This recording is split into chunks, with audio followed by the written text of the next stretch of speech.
আজ বিকেলের মধ্যে ফেসবুক, টিকটক, ইউটিউবের কার্যক্রম চালু হবে বলে জানিয়েছেন ডাক, টেলিযোগাযোগ ও তথ্য প্রতিমন্ত্রী জুনায়েদ আহমেদ পলক। আশা করছি আজকে বিকালের মধ্যে আমরা সবগুলো অ্যাপ্লিকেশন আমরা ওপেন করে দিতে পারবো। আমরা দেখছি যে এগুলো বিধিনিষেধ আরোপের ফলে ভিপিএন অ্যাপ্লিকেশনগুলো ব্যবহার করে অনেক ব্যান্ডউইথ ট্রাফিক দেশের বাইরে চলে যাচ্ছে এবং সেটা একটা নিরাপত্তার জন্য ঝুঁকি, অপরদিকে আর্থিকভাবেও ক্ষতি। বুধবার 31 জুলাই সকালে রাজধানীর আগারগাঁয়ে বিটিআরসি ভবনে তিনি কথা বলেন। পলক বলেন, যেসব সোশ্যাল মিডিয়া প্ল্যাটফর্মে কিছু সময়ের জন্য বিধিনিষেধ আরোপ করেছিলাম, সার্বিক বিবেচনা করে ফেসবুক, টিকটক, ইউটিউবের কার্যক্রম পরিচালনা করতে আর কোনো বাধা রাখছি না।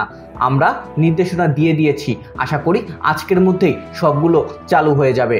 যে আজকে আমরা সেই বিধিনিষেধ আমরা প্রত্যাহার করে নিচ্ছি এবং বাংলাদেশে আমাদের সাইবার স্পেসে আমরা ফেসবুক, টিকটক এবং ইউটিউব এর কার্যক্রম পরিচালনা করতে আর কোনো আমরা বাধা রাখছি না। এটা সম্পূর্ণভাবে সবগুলো অ্যাপ্লিকেশন আমরা ওপেন করে দিচ্ছি। এর আগে সকালে ফেসবুক, হোয়াটসঅ্যাপ, মেসেঞ্জার, ইনস্টাগ্রামের সিঙ্গাপুরের এশিয়া সদর দপ্তরের সঙ্গে অনলাইন প্ল্যাটফর্মে এই বৈঠক অনুষ্ঠিত হয়।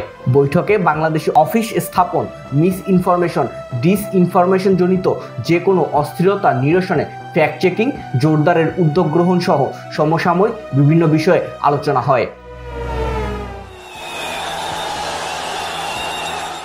উল্লেখ্য, গত 28 জুলাই সাম্প্রতিক কোটা সংস্কার আন্দোলনের সময় কিছু ভিডিও কন্টেন্টের ব্যাপারে ফেসবুক, ইউটিউব ও টিকটককে চিঠি দিয়ে তলব করে সরকার। চিঠিতে তাদের কাছে যৌক্তিক ব্যাখ্যা চাওয়া হয়। একই সঙ্গে 31 জুলাই সশরীরে বিটিআরসিতে প্রতিনিধিদের হাজির হতেও বলা হয়েছিল।